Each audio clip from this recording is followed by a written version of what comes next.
Good evening, friends. This is Teacher Young from Yay Children. Thank you so much for joining me for a new kind of story tonight. It's a bedtime story. I have a shout out for my friend Luke. Luke, I miss you and I'm so happy that you joined our program and graduated with us.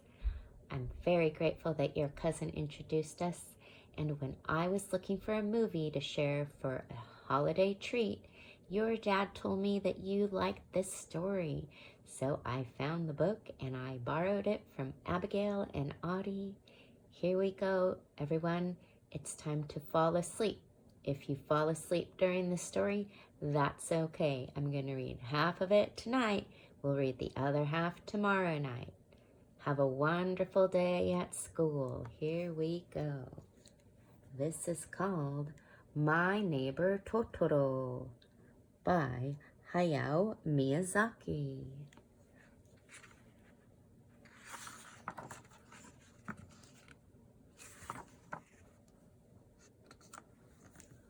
Vroom, vroom, rattle, rattle. A little truck loaded with all kinds of luggage bounced down the bumpy country road. It was a sunny Sunday in May, and sisters Satsuki and Mei were moving to a new village. The Haunted House. It's so pretty here, Dad, exclaimed Satsuki. Yeah, Dad, Mei chimed in. The rice paddies, vegetable fields, and the great green forest all seemed to promise the beginning of a wonderful adventure. The girls were very excited. The moment Dad said, "This is it, girls," Satsuki and Mei ran off to explore. On the far side of an overgrown garden stood a tattered old house. It looked like nobody had lived there for years. Wow, it's creepy. Creepy, echoed Mei. It looks like it could be haunted. Haunted? But both girls fell in love with the old country house right away. Mei, look! Satsuki pointed to the forest next to the house. At the top was a very big tree. It's huge, isn't it? That's a camphor tree, explained Dad as he opened the shutters to the house. He handed Satsuki some keys. Will you open the back of the house? Satsuki and Mei ran to the back of the house, ready to work. They opened a rusty old lock. It's so dark in here, Satsuki thought. Just then a huge swarm of furry black clumps scurried away toward the far side of the kitchen. Did you see that? Suki whispered. Yeah, were they ghosts? Mei whispered back. The two looked at each other, then screamed at the top of their lungs. Ah! The kitchen now looked quiet. The girls cautiously crept inside, but the room seemed empty. Dad found them peering around. Back to work now. Let's open the windows upstairs next. I wonder where the stairs are. There's an upstairs? Asked Mei. We'll find the stairs, shouted Satsuki. The girls raced off in search of the stairs. Mei, I found the stairs. Satsuki and Mei stared up the dark stairway. Suddenly, something small came falling down the stairs from above. Tonk, tonk, tonk. It was an acorn. Something was up there. The girls peered into the darkness. Mei, let's go see. Okay. Upstairs it was pitch dark. They couldn't see a thing. Satsuki hurried to open a window. The old shutters went creak. As soon as a bright sunlight streamed into the room, whoosh! A swarm of little black balls scurried to the back of the room. Here they are again, Mei turned toward the back wall. Outside, Dad was busy unloading the luggage. Dad, there's something weird in this house. Dad heard Satsuki and looked up at the window. That's great. I've always wanted to live in a haunted house ever since I was a little boy. Ah! Dad almost tripped carrying a large dresser. Oops, I'd better go help, said Satsuki, and she ran downstairs. May stayed behind, her gaze fixed on the back wall. What could it be? What could it be? She walked slowly toward the wall and poked her finger into a crack.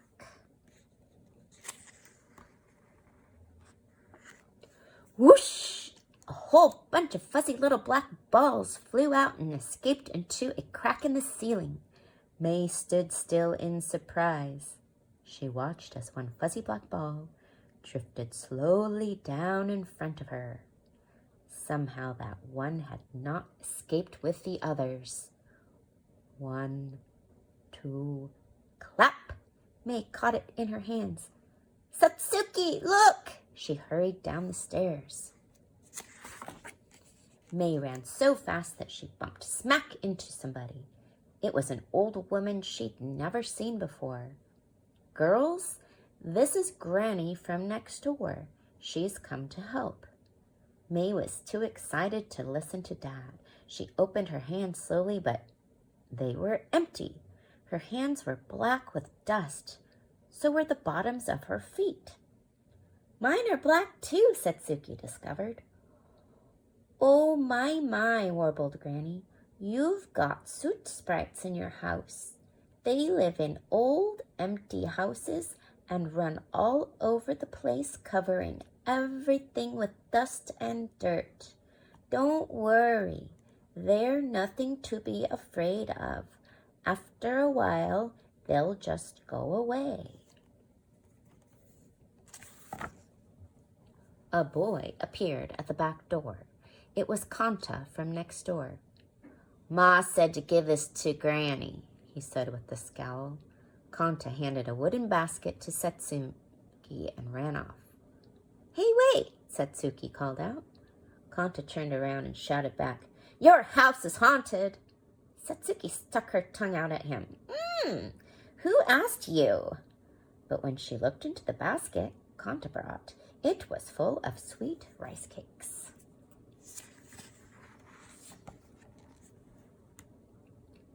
Satsuki and May finally finished moving in. Rustle, rustle. That evening, the soot sprites moved too. They floated softly up toward the forest on the night breeze. Woo! Woo! Mysterious hoots could be heard coming from the forest. Was it an owl? The next day, Satsuki, May, and Dad went to visit Mom in the hospital. Soon, Mom would be able to leave the hospital. The family had moved to the countryside because the fresh, clean air would be good for her. I'm so happy to see you girls. So how do you like the new house? Asked Mom. Psst, psst, Satsuki whispered. Mom smiled brightly. A haunted house? Mommy, do you like haunted houses? Asked May worriedly. Of course. I'll have to get better soon so I can meet some ghosts, Mom replied as she brushed Satsuki's hair. The girls loved the house even more after hearing that. They could hardly wait for the day when their mother would come home.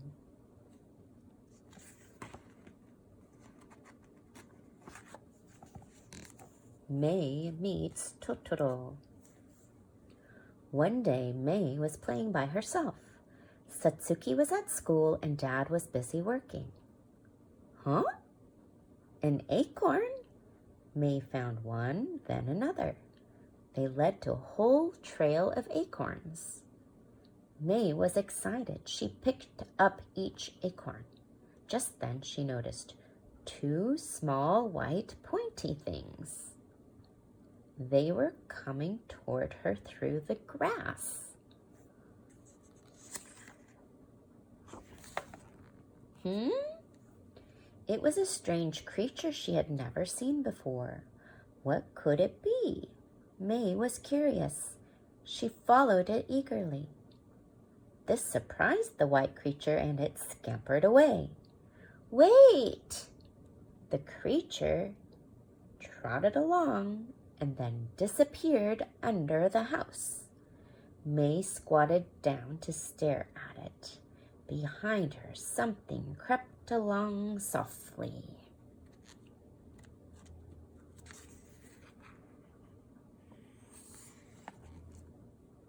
Hey, now there are two! May ran after them. The two creatures quickly fled into the bushes. There was a tunnel. The tunnel led through the bushes. May hurried to follow the pointy-eared creatures. She lost her hat and got her clothes all dirty, but she didn't even notice. When they reached the trunk of a big tree, the two creatures disappeared.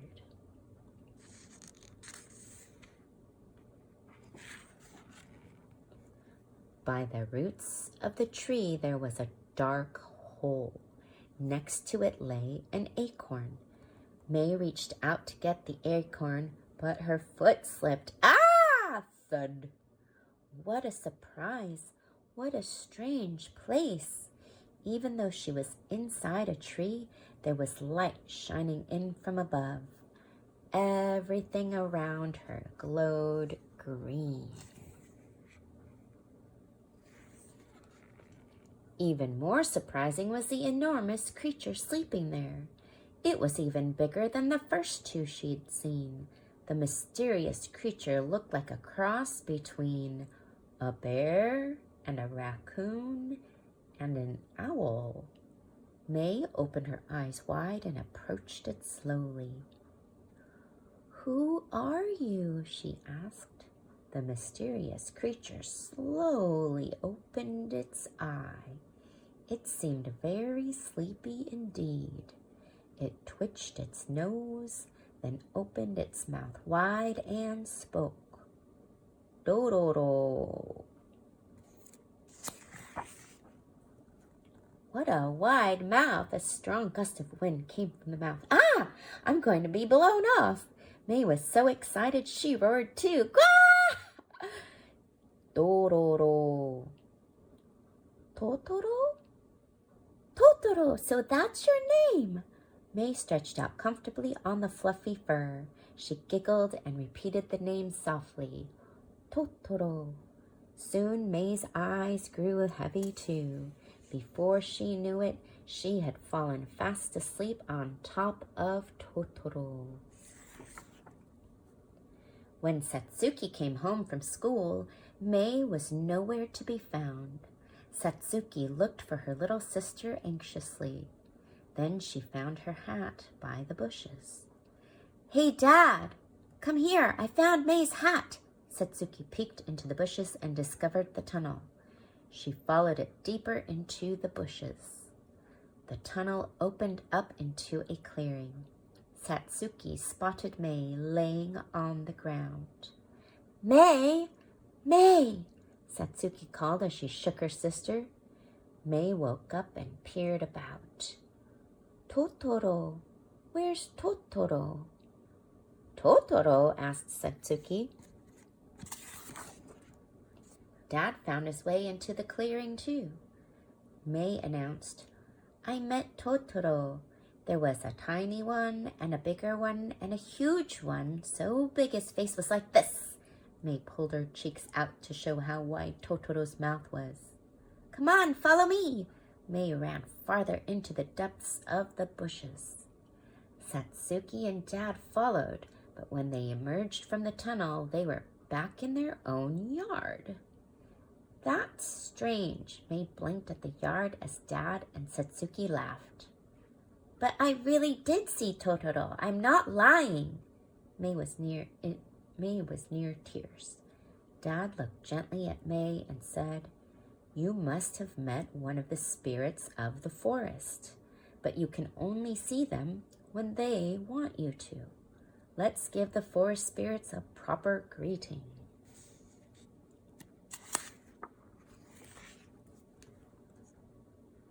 Dad and the girls climbed up a set of stone stairs. Soon they could see the big camphor tree. That's the tree! May ran to the tree trunk. She peered down where the hole had been, but how strange, it was not there.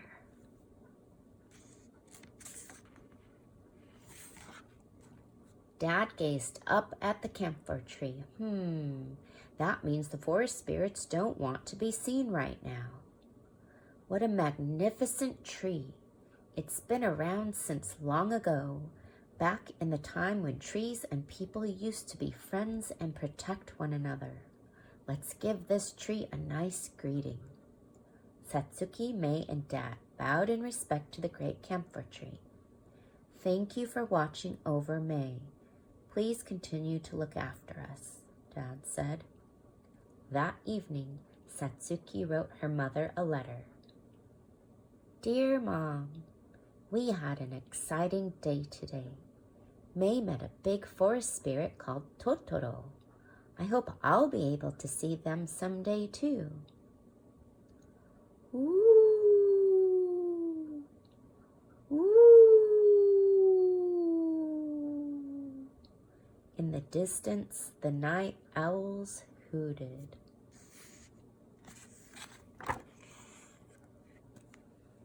We're going to end the first half of the book right there. It is time for you to go to sleep and have lots of energy for tomorrow. We will continue this story tomorrow night at bedtime. Thank you so much. Sweet dreams, my friends.